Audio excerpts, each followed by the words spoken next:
नवकेसरी news मध्ये आपलं स्वागत। आपण आहोत पाटण तालुक्या इथं असणाऱ्या ढेबेवाडी या आपण ढेबेवाडी बाजारपेठेतून आपण हे लाईव्ह दृश्य बघतोय। कारण संपूर्ण पाटण तालुक्यामध्ये आणि संपूर्ण जिल्ह्यामध्ये आटातटी आणि तटाकटीचं राजकारण सुरू आहे आणि अशा वेळेला निवडणुका आपल्याला कोळेगाव गणातील आपल्याला जे अधिकृत उमेदवार आपल्याला राष्ट्रवादी अजित पवार गटाचे आपल्याला आदित्य गणेश मोरे आणि त्याचबरोबर मंदोळ कोळेगडा गटातील आपल्याला अमरजित हनुमंत पाटील या ठिकाणी आपल्याला उमेदवार बघायला मिळते।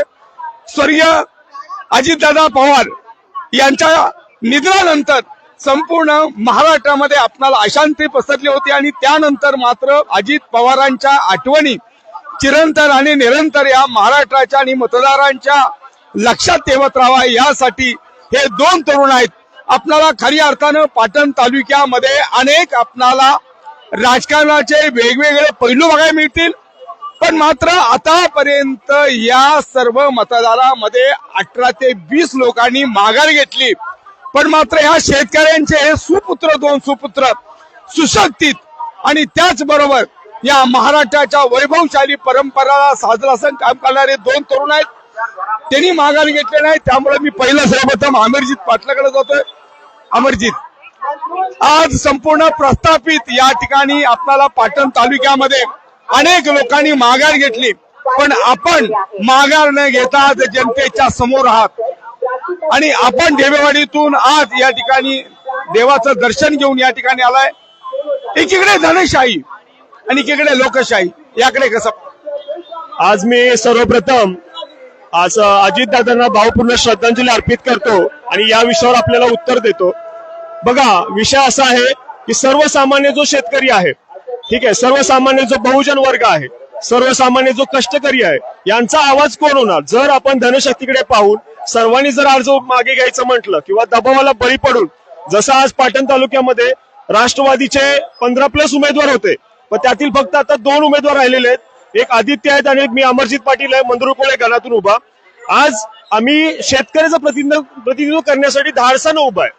आम्हाला भीती नाहीये का आमच्या आजीदादा जर आज असते तर आम्हाला त्यांनी पूर्ण ताकद दिली असती लढण्यासाठी, पण आज दुर्दैव आमचं की आज अजितदादा आपल्यात राहिले नाहीत।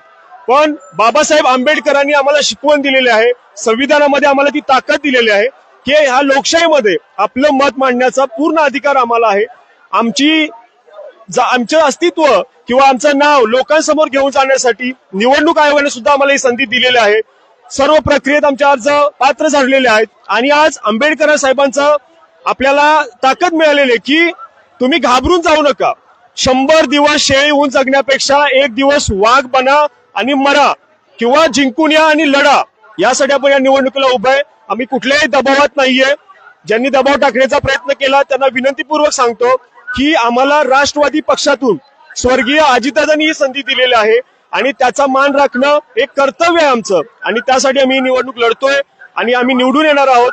सर्व प्रत्येक गावागावात ज्यावेळी आम्ही जातोय त्यावेळी तिथला ग्रामस्थ आम्हाला बोलतोय की ही मत आम्ही कुठल्या उमेदवाराकडे बघून नाही देणार, तर अजितदादांसाठी घड्याळावरती आम्ही मतदान देणारच आहोत आणि तुम्हाला भरघोस मतांनी निवडून देणार आहोत। तर सांगण्यात तात्पर्य हेच की कुठल्याही दबावाला बळी पडू नका, कुठल्याही आमिषाला बळी पडू नका। आपल्याला राष्ट्रवादी जीवन ठेवायचं आहे, राष्ट्रवादी पक्ष वाढवायचा आहे आणि राष्ट्रवादीच्या घड्याळ चिन्हावर सगळ्या उमेदवारांना निवडून आणायचं आहे। धन्यवाद। आपण बघू शकतो त्याचबरोबर आपणाला काळगाव गडातील आपणाला आदित्य गणेश मोरे या ठिकाणी उमेदवार बनलेले आहेत। आदित्य, काय वाटतंय एकीकडे धनादेशाहींचा गाजावाजा मोठ्या प्रमाणात चालतोय आणि त्याचबरोबर पाटण तालुका ही राजकारण्यांचं एक केंद्रबिंदू म्हणून समोरला जातो। अनेक दबाव तंत्र सुरू आहे, पण मात्र आपण माघारी घेतल्याने एक तरुणांनी काय आनंद? सर्वप्रथम आमच्या पक्षाचे प्रमुख माननीय अजितदादा पवार यांच्या पवित्र स्मृतीत मी वंदन करतो। स्वाभिमानी जनता आणि अजितदादांचा आशीर्वाद आमच्या पाठीशी आहे। अजितदादांची आठवण आणि घड्याळाचे चिन्ह मी लोकांच्या जनतेच्या मनातून पुसून देणार नाही, हे तुम्हाला मी वचन देतो। अजितदादांचा विकासाचा रथ आम्ही कायम सोबत घेऊन जाईल हे तुम्हाला सांगतो। काल मी यशवंतराव चव्हाण यांच्या स्मृतीस्थळावरती नतमस्तक झालो। मी तुम्हाला एक गोष्ट सांगू इच्छितो की राजकारण ही केवळ सत्ता मिळवण्याचा खेळ नाही, तर स्वतःच्या विचाराची प्रामाणिक राहण्याची जबाबदारी आहे। काही निर्णय तात्काळ लोकप्रिय नसतात, पण ते निर्णय घेतले जातात कारण लोकहित हे सत्तेपेक्षा मोठे नसते। मला सर्वांना मी आवाहन करतो की मी आदित्य गणेश मोरे, मी काळगाव पंचायत समिती गणातून राष्ट्रवादी पार्टीचा अधिकृत उमेदवार आहे. तरी तुम्ही घड्याळ्या चिन्हासमोर बटन दाबून मला प्रचंड बहुमताने विजयी करावे ही तुम्हाला मी सर्वांना विनंती करतो. तुमच्या सर्वांचे आशीर्वाद हीच माझी खरी ताकद आहे. मला यश द्या. नमस्कार. त्याचबरोबर बघतो तो गणेश मोरे माझ्याशी जोडलाय. गणेशजी, कसा पाहताय का एकीकडे लोकशाहीचा उत्सव आहे तो आपणाला जवळ आलेला बघायला मिळतोय आणि त्यामुळं आपण ह्या सगळ्या गोष्टीकडे कसं पाहाल? कारण गेले अनेक वर्ष आपण बघतोय प्रस्थापितांची या ठिकाणी सत्ता आहे. अनेक लोकांनी अर्ज परत घेतलेला आहे, मात्र आपले सुपुत्र आणि अमरजी हनुमंत पाटील यांनी अर्ज मागे घेतला नाही. एवढे प्रस्थापित लढाई असून सुद्धा मात्र हे लढतायत. काय वाटतं? पाटण तालुक्यातील सर्व जनतेला एक पहिल्यांदा नम्रतेची विनंती करतो की आमचे झुंजार नेते महाराष्ट्राचे उपमुख्यमंत्री स्वर्गीय अजितदादांना प्रथमतः मी आदरांजली व्यक्त करतो आणि महाराष्ट्राच्या नव उपमुख्यमंत्री सुनेत्राताई पवार यांच्या नेतृत्वाखाली या दोन तरुणांनी राष्ट्रवादी काँग्रेस पक्षातून राष्ट्रवादी काँग्रेस पक्षाचं घड्याळ आणि अजित पवारांचा विचार पुसून द्यायचा जो निर्णय घेतला हे खरोखर कौतुकास्पद आहे.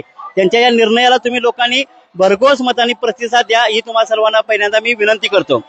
पाटण तालुका हा माननीय लोकनेते बाळासाहेब देसाई आणि माथाडी कामगार नेते अण्णासाहेब पाटील यांच्या लढवया कार्यकर्त्यांचा आहे. अण्णासाहेब पाटलांसारख्यांनी एक माथाडी कामगार संघटना उभी केली. मराठा महासंघासारख्या योजनेतून मराठा महासंघ स्थापन केला. लोकनेत्यांनी स्वतःच्या हिमतीवर पोलादी पुरुष ही भूमिका घेतली. कधीही ते डगमगले नाही. त्यांच्या विचाराच्या वारसाचा हा पाटण तालुका आहे. या भागात धनशक्ती आणि त्या विरोधात कोणी लढतंय किंवा लोक गटातळाच्या विरोधात कोणी लढतंय यापेक्षा ही लोक ही तरुण आज एक सुसंस्कृत राजकारणी असणाऱ्या यशवंतराव चव्हाणांच्या विचाराची निगडीत असणाऱ्या राष्ट्रवादी काँग्रेस पक्षाशी जे बहुजन जनाशी निगडीत आहे, शाहू फुले आंबेडकरांच्या विचाराशी निगडीत आहे, अल्पसंख्याक दलित समाजाशी निगडीत आहे, अशा पक्षाच्या माध्यमातून ते तुमचे प्रश्न मांडण्यासाठी आहेत. ही मोठी कौतुक आहे. आज तालुक्यातील बहुतांशी ठिकाणी राष्ट्रवादी काँग्रेस पक्षाच्या लोकांनी आपल्या अर्ज पाठीमागे घेऊन निवडणुकीतून माघार घेतली आहे. पण निवडणुकीतून माघार घेणे हा सर्वात मोठा पराजय. निवडणुकीत पराजय हा पराजय नसतो, निवडणुकीतून माघार घेणे हा पराजय असतो. पण या दोन तरुणांनी जे उच्च शिक्षित आहेत त्यांनी हा निर्णय घेतला की आम्ही कसल्या परिस्थितीत माघार घेणार नाही, आम्ही लढणार आहे. आम्ही जनतेच्या प्रश्नासाठी आलोय. आम्ही कुठली ठेकेदारी करण्यासाठी किंवा कुठल्याही गटबाजीचं राजकारण करण्यासाठी, जातीपातीचं राजकारणासाठी, धर्माचं राजकारण करण्यासाठी आलोय. एक उच्च विभाषित इंजिनियर म्हणून अभिजित हनुमंत पाटील मंत्रुळ कोळे गणातून आणि एक MBA झालेला विद्यार्थी आदित्य गणेश मोरे काळगाव गणातून उभा आहे. यांची एक पार्श्वभूमी आहे, कौटुंबिक पार्श्वभूमी आहे, सामाजिक संयोजकाची पार्श्वभूमी आहे.